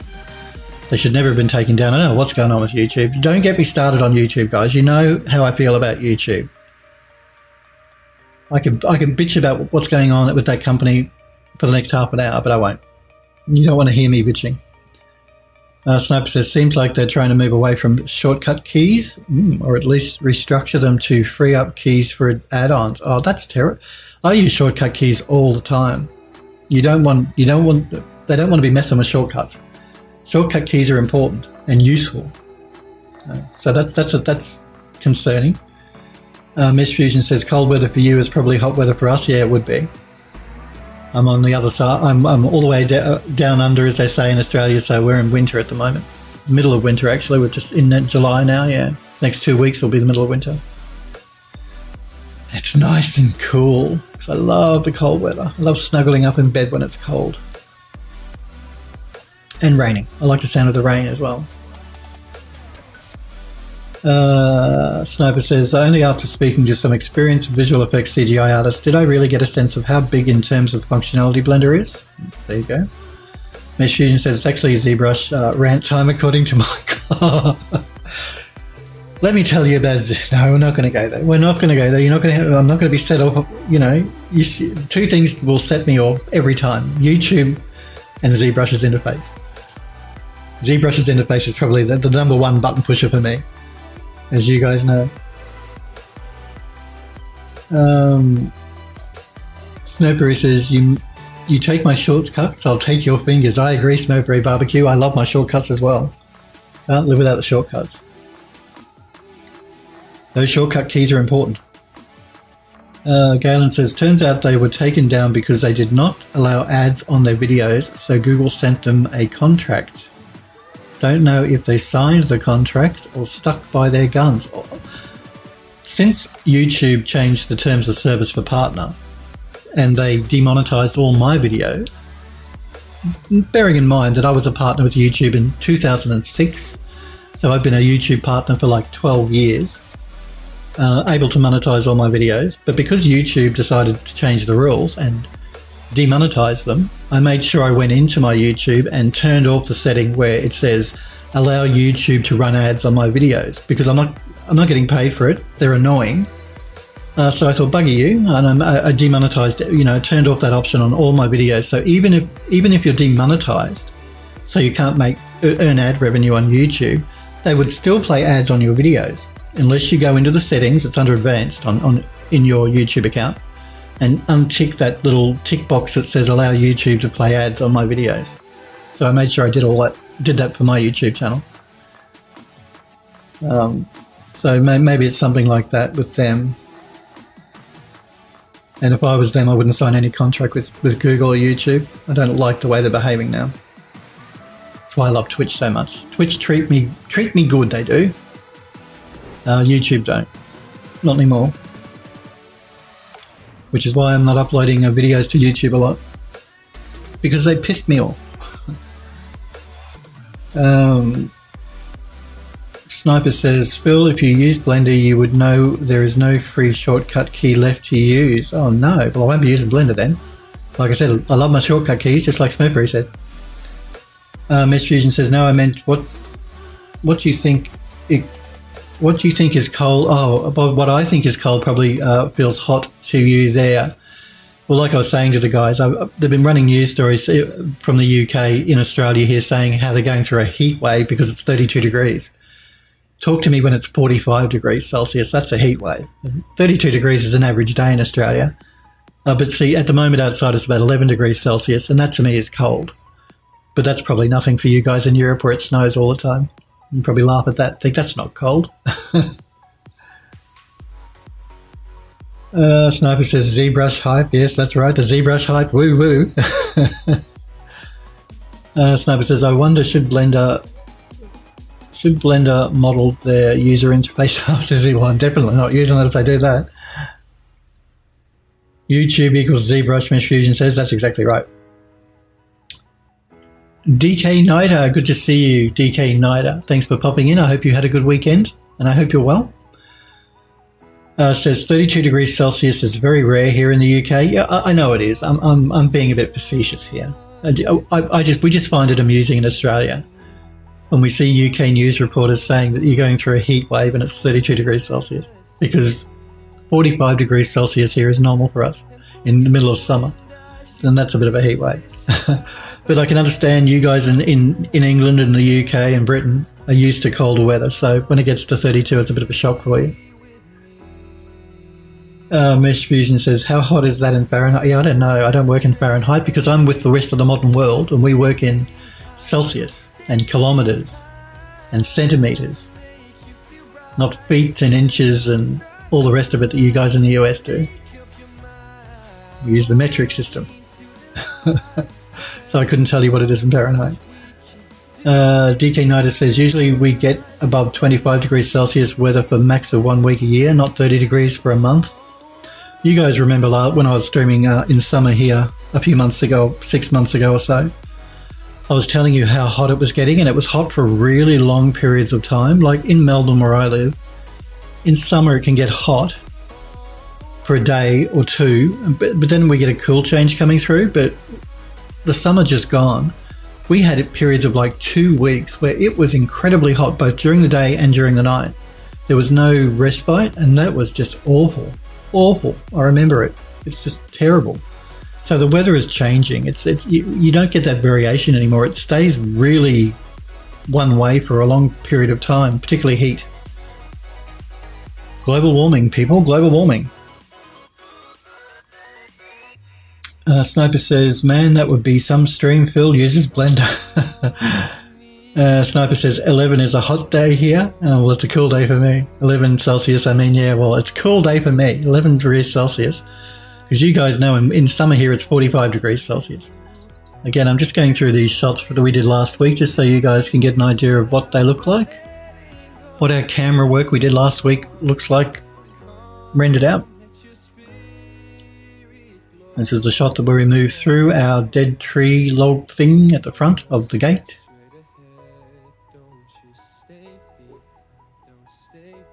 And so that's what I'm going to do. I'm going to set the cameras up on stream on a Monday and Tuesday. Between Tuesday and the following Monday's stream, I will save out the images and create the video shots. So on Monday's stream, we can review the previous week's camera work. I think that's probably the most entertaining way for you guys. Like I said, it saves you sitting here and watching me twiddle my thumbs while things are saving out to the hard drive. And we have shot 3, which is a shot where we're just going through the trees up to the gate. Android Lust says, I usually have to have a converter up here when you all talk about Celsius. America has got to get with the metric system. Come on, guys. You know, the rest of the world has been using metric system for decades. I don't know why you guys still stick to inches and feet and miles. I mean, I don't get it. It's much easier to use a metric system. Mesh Fusion says, all I know is it's not rare to be below 0 Fahrenheit here in winter. Wow. Well, I want to live where it snows. I have no problem with really cold weather, like, you know, minus 10, minus 20 degrees Celsius. I have no problem with that. In fact, I like that. I like the cold weather. I really do. Must be the English blood in me. My British blood coming through likes the cold weather. Mesh Fusion says it averages around 10 to 30 Fahrenheit and lower. Yeah, I'm not sure what that would be in Celsius, but And then the last shot is the one that I posted on my Twitter page. And now again, Twitter, I didn't realize just how much Twitter mangles video. It really compresses the buggery out of it. So this is the shot that was on my Twitter page. And this is the one where the camera just moves through the gate. Mesh Fusion says, yeah, we should use the metric system. You should use the metric system, but you guys need to learn to drive on the correct side of the road. Hey, how about if we do an exchange then? You guys in America use the metric system, and everyone else here around the rest of the world, including Australia, will start driving on the other side of the road. I have no problem with that. I don't drive, so I don't care. Maybe some drivers would be more upset than I am. Yeah, but I have no problem with that. If you guys pick up the metric system, then, you know, we can start driving on the other side of the road. On the right side of the road, according to the US. Android Lust says it does seem better to use metrics. I mean, come on, 0 degrees Celsius, the temps, water freezes. It makes sense.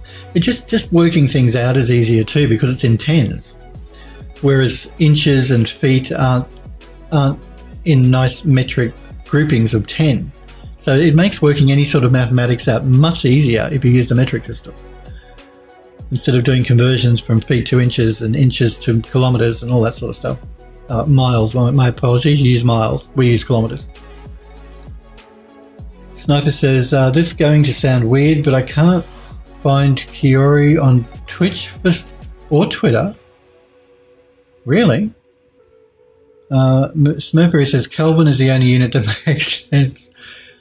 You've got me curious, Sniper Echo. I'm worried now if Kiori is not showing up. I'm just going to do a search.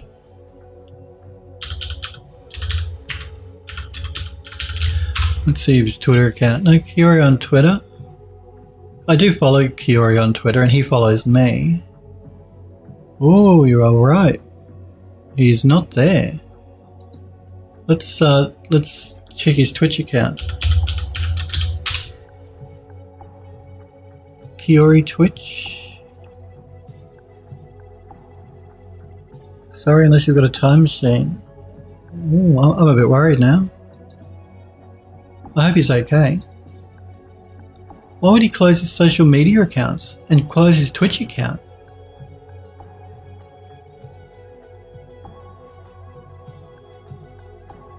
Yeah, it worries me as well, Sniper Echo. It does. Because Kiori's a nice guy, and I know he was having a few problems a few months ago. I hope he's okay.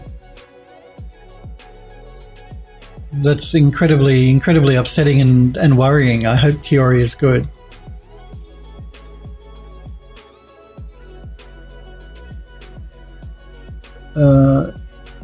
Ben Johan says, I think Kiori changed to C311 on both Twitch and Twitter. Oh, okay. Okay, I'll check that out. See if he's changed.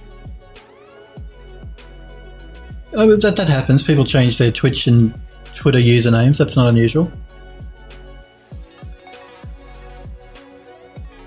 I'll have a look to see if that is the case. Oh, well, there you go. If that's the case, then don't follow Kiori on Twitter. Follow him. Don't watch Kiori on Twitch. Watch C311 on Twitch, if that's Kiori. Is there a reason that he said he did that? He just wanted to change his name, maybe? Or I'm just curious. As a streamer, it can be... Like I said, streamers change their name. That's not unusual. But if you pick up a following who know you as a certain thing... sometimes it can be difficult to have your name changed, to change your name. Or it can not be beneficial to do that, put it that way. But I'm sure he's got his reasons for wanting to do it. Again, I'm just playing with my camera here to see if I can get a camera angle shot that I like.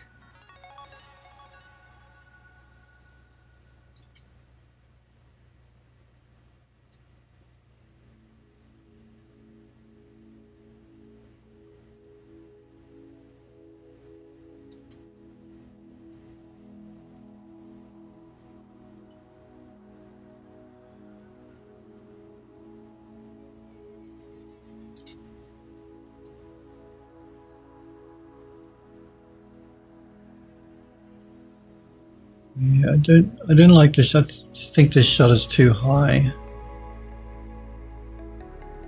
What we could do though is we could move down the tree trunk. Let's have a look at that.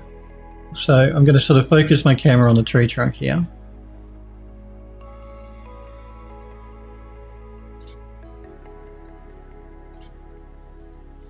Even though we're using a rail, we can still move the camera up and down. Sniper Echo says, yeah, that's him. That's great news. Was really worried. Yeah, I was worried too for a minute. Because, like I said, Kiri's a nice guy, and I'd hate to think something had happened. I must remember to re-bookmark him as his new username then now.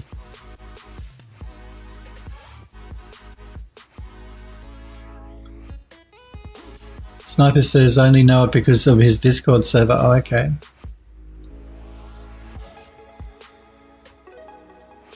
Yeah, like I said, people do change their name on Twitch. That's not unusual, so good to know that's the only thing that's happened, that nothing else has happened. Nothing serious has happened to Kiri. And I must re-bookmark him as that new name now then. All right, let's have a look at our camera here. We're going to focus on the tree trunk for this one. We're starting at 0. I'm going to have the camera move up maybe 1, 2, maybe to 3 seconds. Actually, I've got to make sure that I set my keyframes here for everything. So, camera rig rail.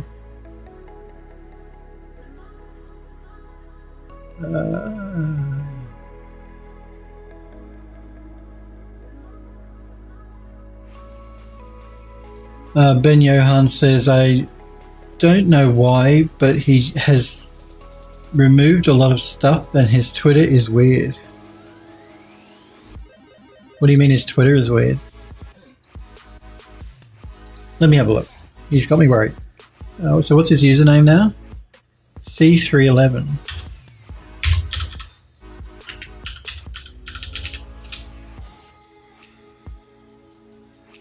I'm assuming this is him here.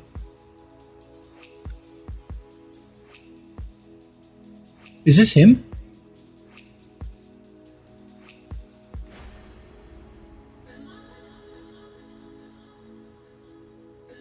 Yeah, it must be him because I see he's advertising Twitch here.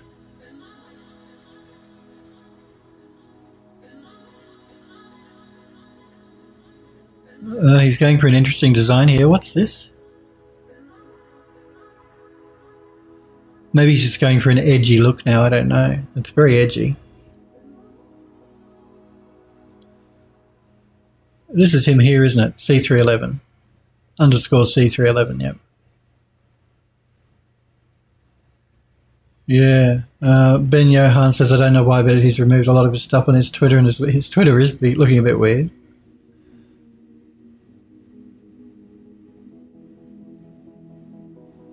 Again, it could just be, he might be going for an edgy look. I mean, that's certainly edgy.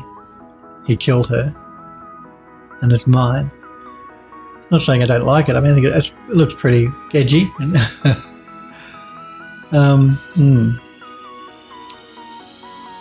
Looks like the Slenderman notes. DK Nida says, yeah, it does.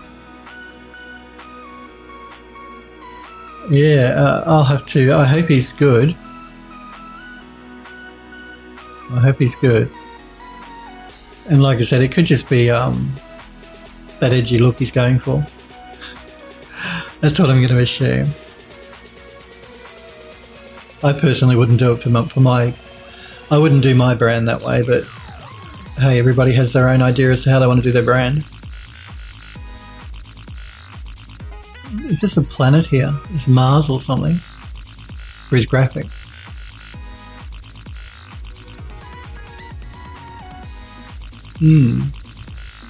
Strange. Maybe not strange, maybe just the look he's going for. Sniper says, I don't see any artwork he did previously. Yeah, no, I don't either. Well, like I said, I hope he's okay. I hope he's good. We've got a camera component, we've got a camera actor, we've got a camera rail.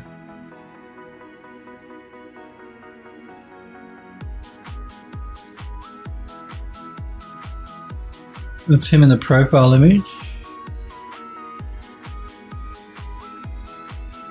This is not him.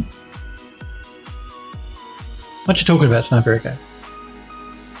Actually, I'm just going to go to his his Twitch page as well. I just want to check that out. Oh, I'll stop that because he's hosting me by the look of it. Okay. Well, like I said, I hope he's good. So no, he does host my channel when he's not streaming. He hosts me, which I'm very appreciative to. Oh, all you guys that host my channel. I hope he's good. I'm just looking through my settings here for my camera actor.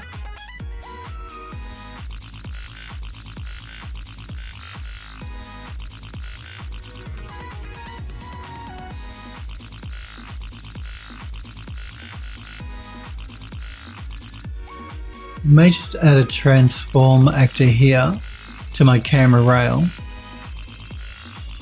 Normally with a rail you don't move it. Normally it's stationary, like you'd use a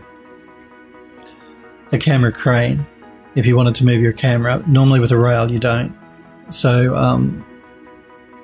I'm just going to be setting a keyframe here for the rail because I am going to be moving it down. So we're going to start our camera here. So again, I'm going to set a keyframe.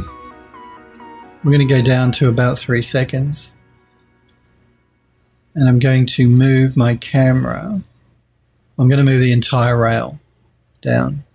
Again, I'm looking on the left-hand side of my perspective viewport while I do this. Maybe about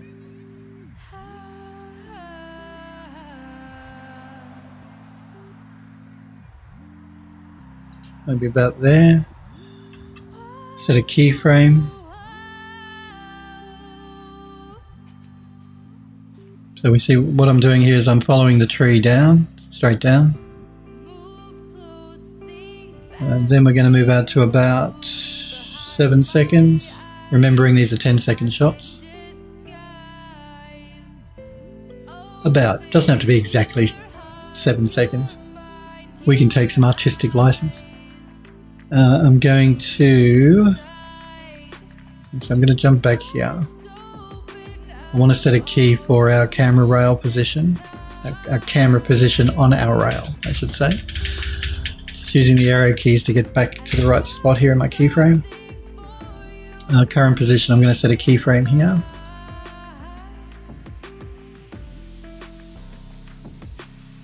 Now we're going to move to about 7 seconds. And I'm going to start pulling the camera out on my camera rail.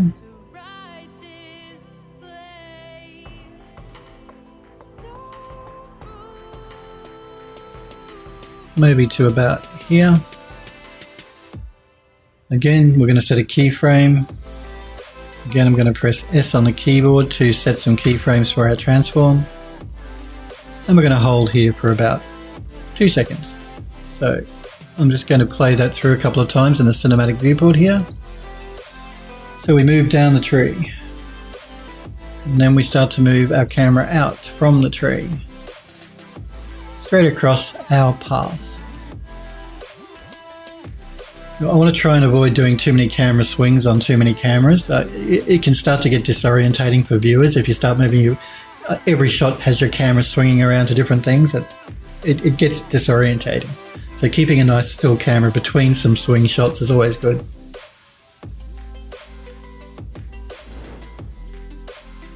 Got to go, Mesh Fusion. No problem. Thanks for being here. And remember, I'm back on again tomorrow. If you want to pop in and say hello at 5 p.m. Pacific in the US is when I start. You have a good night or day or whatever time it is, Mesh Fusion. Sniper says, see ya. Android Lust says, laters, Mesh Fusion. So yeah, you try and avoid doing too many camera swings too often, too close together.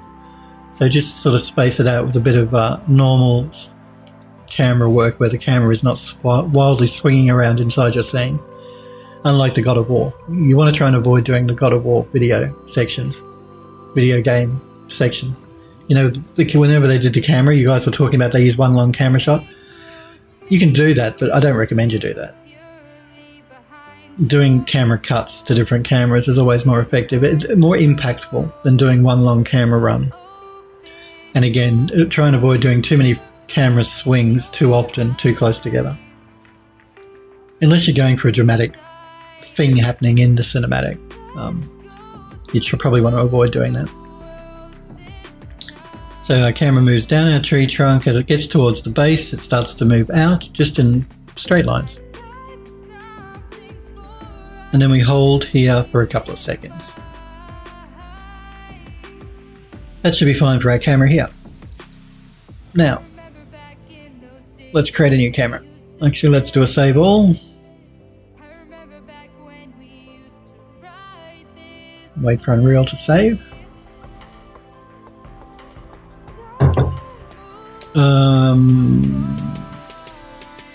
Back into the content browser, back to our empty shot. Let's duplicate that. And this is going to be shot 7. Let's open that up. Now, I'm back into my perspective viewport here. I want a shot. We see here we've got these seed pods that are floating down.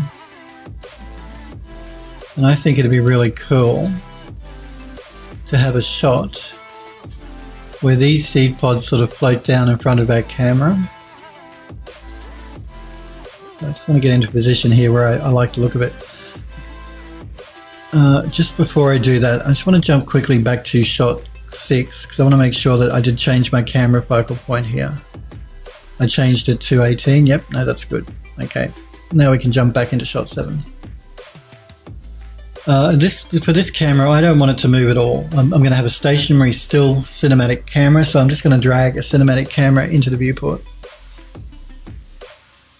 And I'm going to add that to our sequence. So no rails, no rigs, just the straight cinematic camera.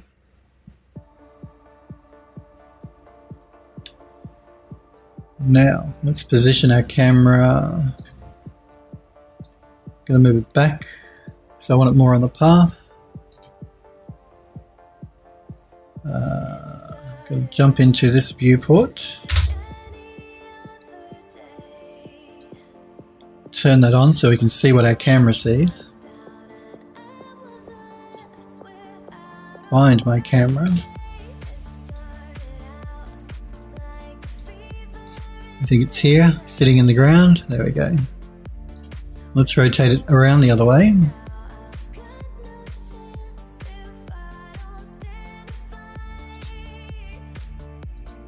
Move it up.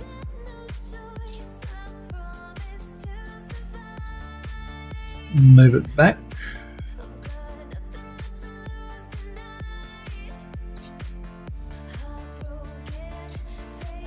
And again, that's why I like working in this split viewport. We can see what our camera sees while we move our camera over here.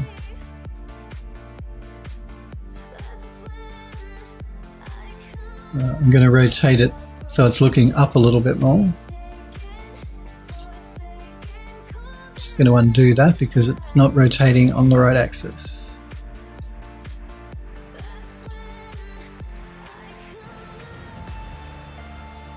So rotate you back, rotate you up, and rotate you back.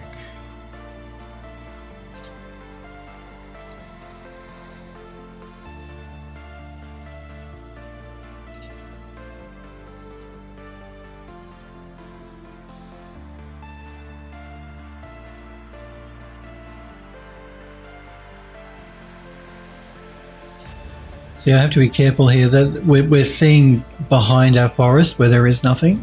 I don't want to sort of see that, so I'm going to have to just rotate the camera around so that's hidden.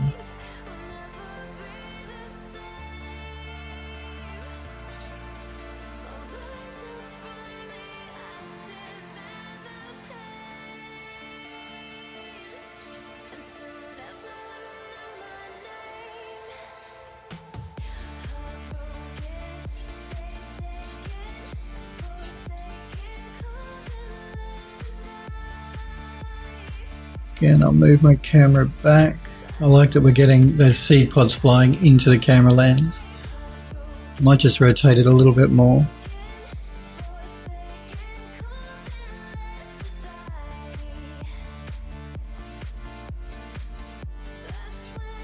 So we have the lamp there. It's something adds a bit more interest over in that corner.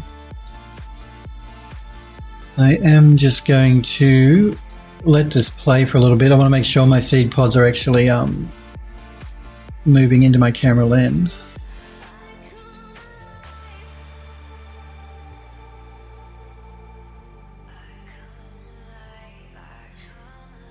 Make sure my camera's 18 on the focal height.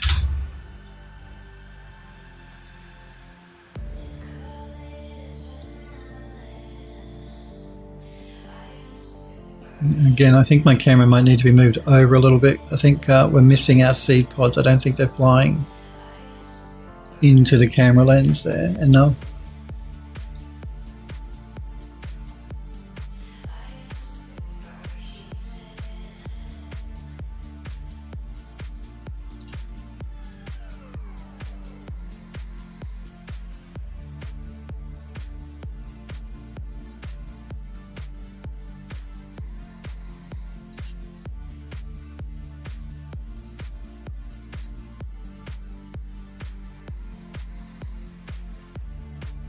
Again, I'm just waiting to see how far these seed pods go, where they go.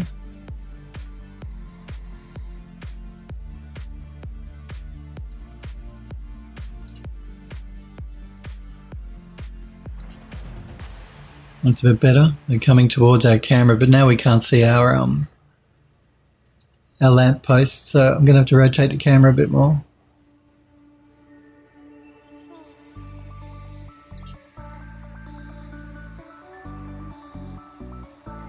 Again, I don't want the seed pods to fly into the camera lens, but I do want them to fly past the camera lens quite close, like that one has. So it's just a little bit more interesting. Because hey, we've spent all that time doing a particle effect, we might as well make sure we take advantage of it. So again, I'm just moving my camera to get an idea of where I want this to go.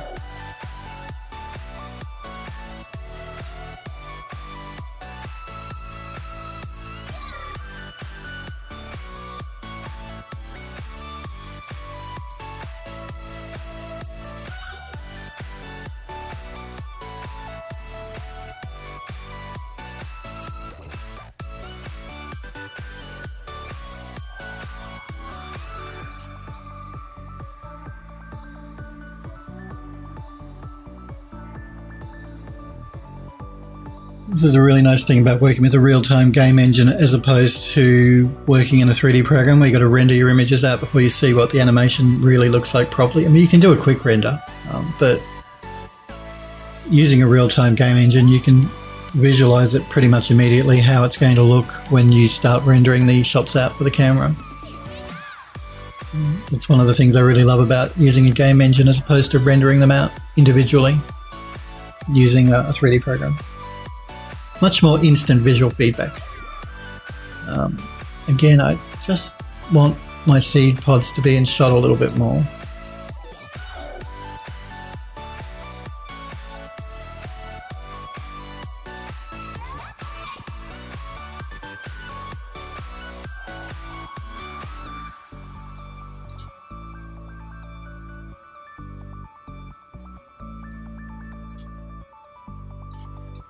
I'm just going to turn real time on in this viewport so that they keep moving when I don't move my camera.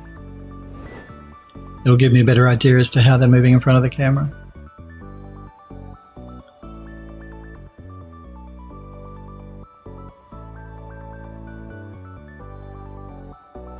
So this will be our third camera for today's work. So we will review them in 2 seconds once I make sure my seeds are actually moving where I want them to.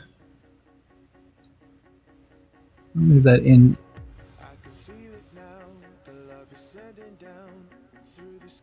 Just a bit more. Move it over just a bit more. I want to get the God rays as well, because they always make an interesting feature in any sort of shot.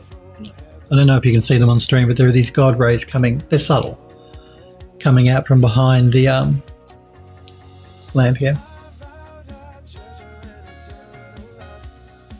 No problem, Android Lust. Thanks for being here. Remember, I'm back on again tomorrow. You have a good night or day or whatever time it is for you there. And I hope you brave the storm. I think this will probably be okay. We're getting some seed pods coming in front of a camera. Hopefully we'll get one that'll move close to the camera at some stage. So let's call this the next shot. And again, I'm not going to do anything with this camera. I'm going to hold the shot like this for 10 seconds. That's all it's going to be. Everything will be moving. The trees will be blowing in the wind. It's basically the seed pods here that I want to use this shot for. I could angle the camera a little bit, maybe towards the end. We can hold.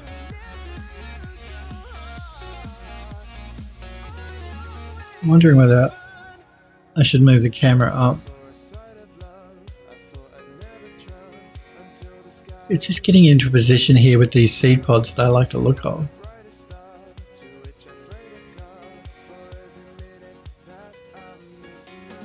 It's all about the seed pods. And the God rays.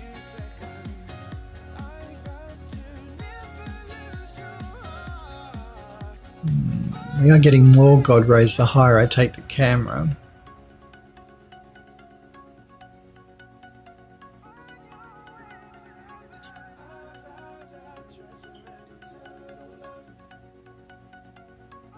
Let me angle up here so I can see where our seed pods are going.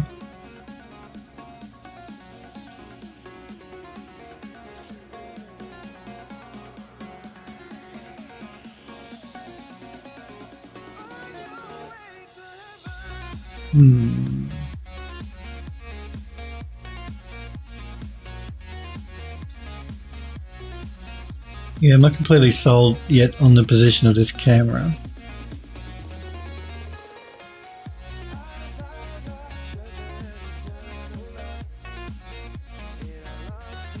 We are getting some flying in here closer. That's not too bad.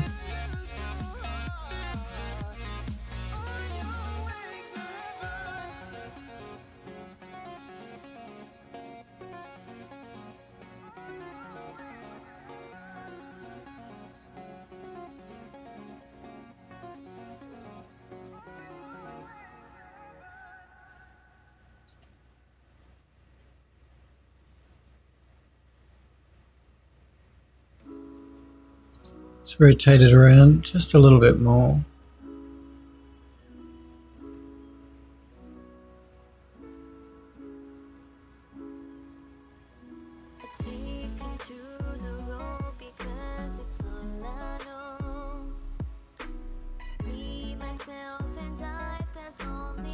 Maybe like that. We'll call that good. So we have a still camera. Again, I'm going to render out a 10-second scene that will cut back. Just a stationary camera looking at these seed pods as they float down. Again, give your eye a bit of a rest when the cinematic is playing back. Am I cutting between all these different camera shots? Just having a camera occasionally that's a still camera and not moving helps to rest the eye as people are watching it. It just helps to give people viewing the cinematic time to rest their eye if the camera doesn't move. So we will do this for a couple of different camera shots as we progress through the full cinematic. So we'll do some by the pond, some inside the building that are just still shots. When I say still, just the camera isn't moving. We just have animation happening on screen without the camera moving. So that's good. We have our still shot. We have shot 5, shot 6 and shot 7. Let's just review. Let's go back to, let's do a quick save all first.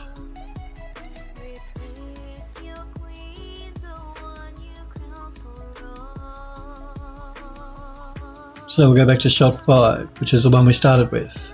We'll play that through. Looking at our perspective here, I've got to make sure I turn my camera on. That would help.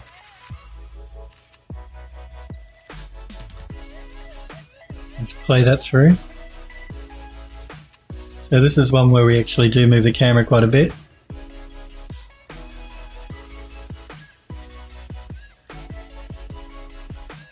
So we start off half occluded, the camera moves out, it pans up and then turns.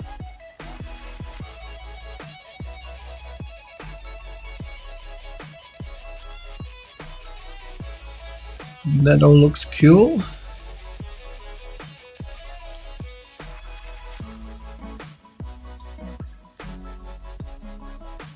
I hope that's all cool. Let's move to the next camera, which was camera shot 6. Again, let's just play the animation back for that camera. And that's the one where it moves down the tree and then it starts to move out.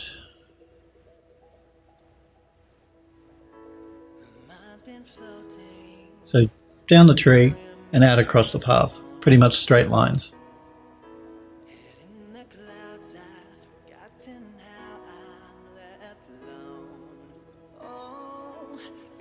And that all looks fine.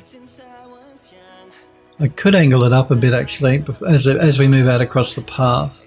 I might do that. So we move down the tree and we start moving across the path. And then we hold. Maybe about here. I might just rotate the camera a little bit.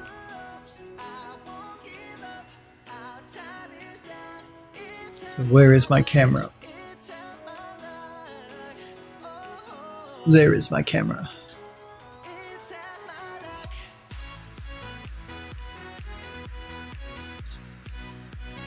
Yeah, I'm just going to turn off real time on this side. I don't need it on. So I might just rotate the camera up a little bit here.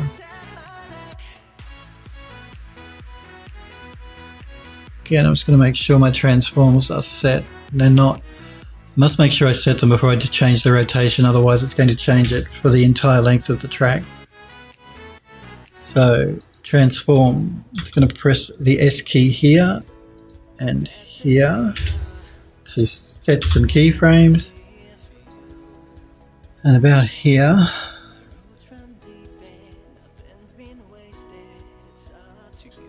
on the camera.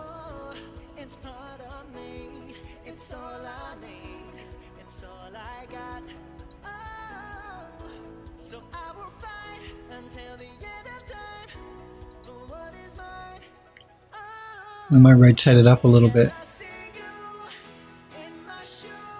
just so we have less of the path and more of the environment. Let's set a keyframe here.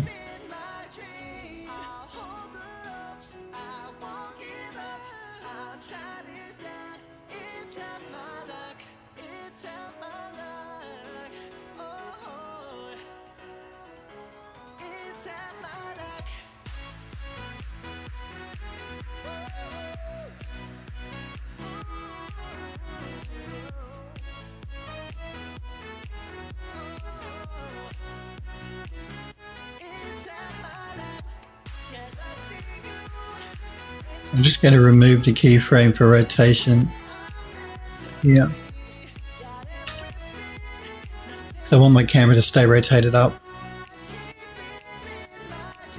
So we move down the tree trunk, we move out. As we move out, our camera just pans up a little bit, so we see more of the environment, less of the path. And it stays like that. And then we just do a hold.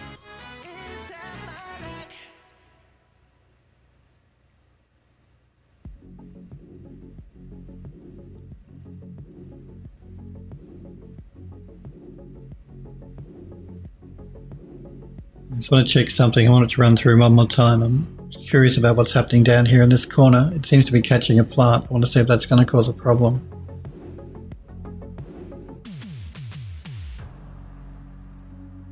No, I didn't notice it then. Should be fine.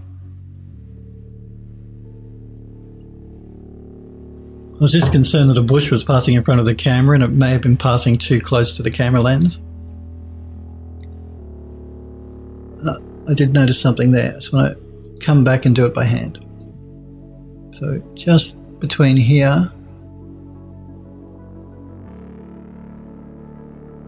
now I can't notice it at all.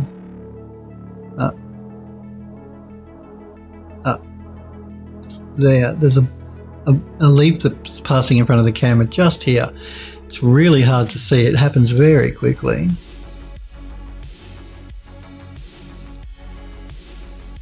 And it'll be okay. I was just concerned it was too close to the camera, but that should be alright. It's blurred because the focal point is in the background, not the foreground. So that'll be cool. And then the final camera, of course, is the one I'm just going to do a save all. Is a still shot that we have of our seed pods. But I think we may leave it there for today, guys. I do want to thank you guys very much for hanging out with me and for watching. Do remember, if you're not sure when I'm live next, it'll be tomorrow, by the way, 5 p.m. Pacific time in the US. You can always check that countdown, which is in my panels below my stream. That'll be a countdown in your time zone. Remember too to join the Discord server if you haven't already by clicking on that blue graphic in my panels. You can get an invite like that way as well. And of course you can follow me on Twitter at PhilDoes3D because I always post when I go live. But I will be back on again tomorrow at 5 p.m. Pacific time in the United States. I do want to thank you guys and girls very much for hanging out with me and for watching. Tomorrow we'll pick up where we left off here and we'll set up more cameras going down our garden path. We're starting to move down the path quite quickly now. I do want to set up a couple of shots that are off of the path as well, but we'll look at all of that tomorrow. We'll continue setting up our cameras. Hopefully I'll see you guys and girls then. You guys and girls, take care. Have a great night, day, whatever time it is, wherever you are. And hopefully I will see you tomorrow. See ya.